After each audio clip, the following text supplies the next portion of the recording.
What's up guys, welcome back to the channel. It is 2020, so it is a perfect time to talk about 2019, how we did on our goals in 2019, but also to set a bunch of new goals for 2020 in all aspects of our lives. So that is coming up.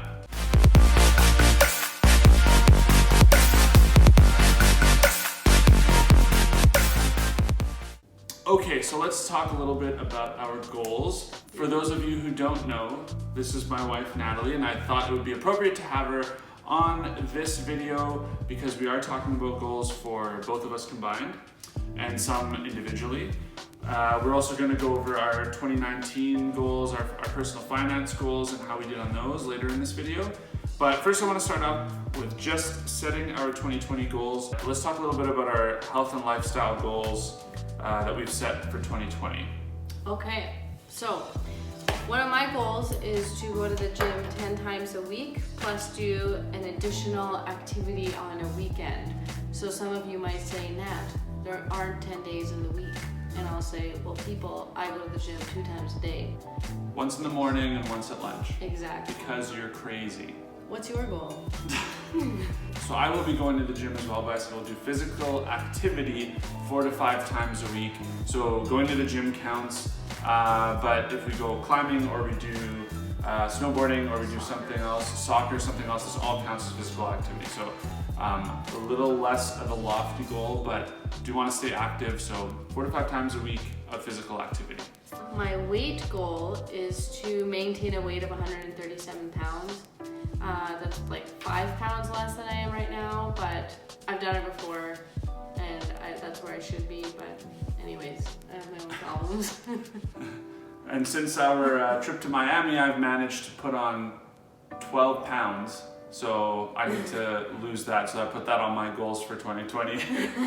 Another goal is to eat more vegan meals. Basically 3 to 4 times a week I'll be able to have like a non-vegan meal. So I would say right now it's probably like 5 to 6 times a week, but I want to be a little more strict with it. Yeah, I would say right now, that's right, we probably meet about 6 times a week, but my goal here, I've got here to bring that down to about 4.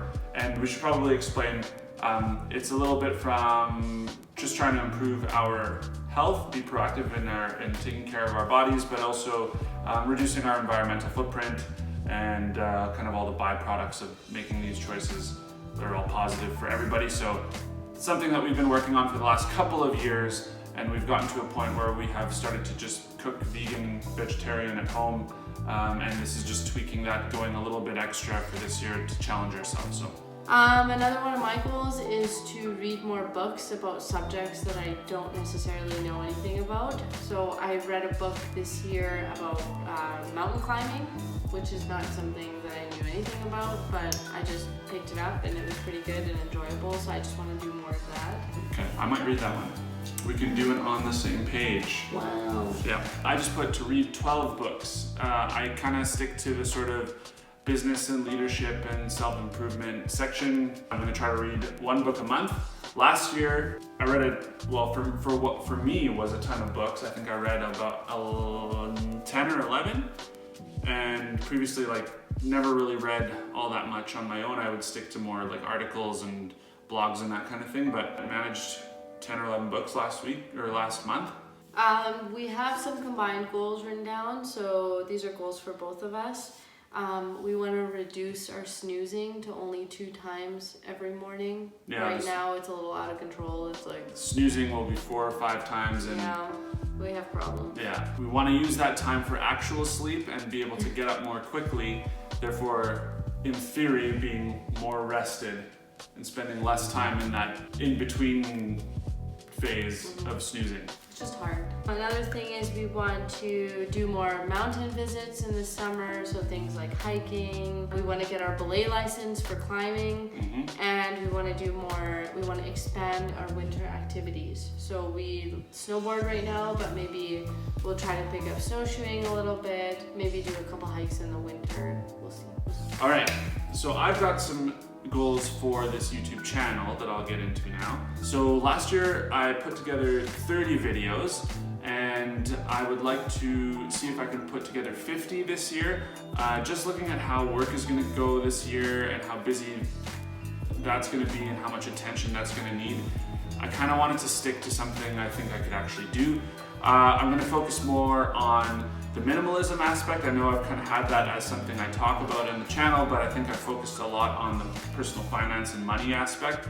We're going to work minimalism in there because I think it goes hand in hand with personal finance anyway. I've also talked about doing motivation videos. I'm not really sure what those would look like, so I'm still thinking about whether I should do those or if the third aspect of this channel should be something else. One of the ideas I've had is like product reviews, since we talk about spending money here and spending it wisely. What are the sorts of things that I buy and where do I buy them from and why? Leave some comments below if you have an idea of how that would go, or if you'd like to see product reviews. Let me know if that's something that you're interested in. If you guys are liking the video so far, or you're interested to see how these goals are going to be going this year, please remember to hit the subscribe button and hit the notification bell to know when new videos are dropping. Okay, so now is the personal finance section. For this section, or this part of the video, we're going to talk about how we did in 2019 with our personal finance goals. And then we'll talk about 2020 and how that looks going forward.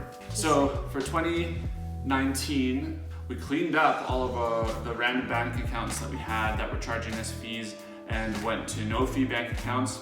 We set up the contributions to our investments, and Natalie's accounts, both her TFSA and RRSP, had a bit of room there. So we've topped up her TFSA and we are on track to top up her RRSPs before the deadline, which is March 1st. We also built our emergency fund back up to a comfortable amount that we agreed would be good for us.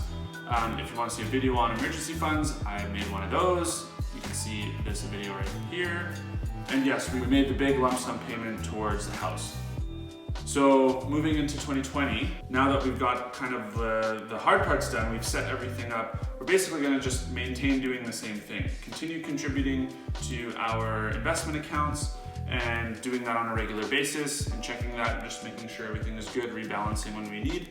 Try to build up a chunk of money to put towards the house at the same time, as now it's a new year and we'll be able to contribute towards the principal of our house again and hopefully reduce that.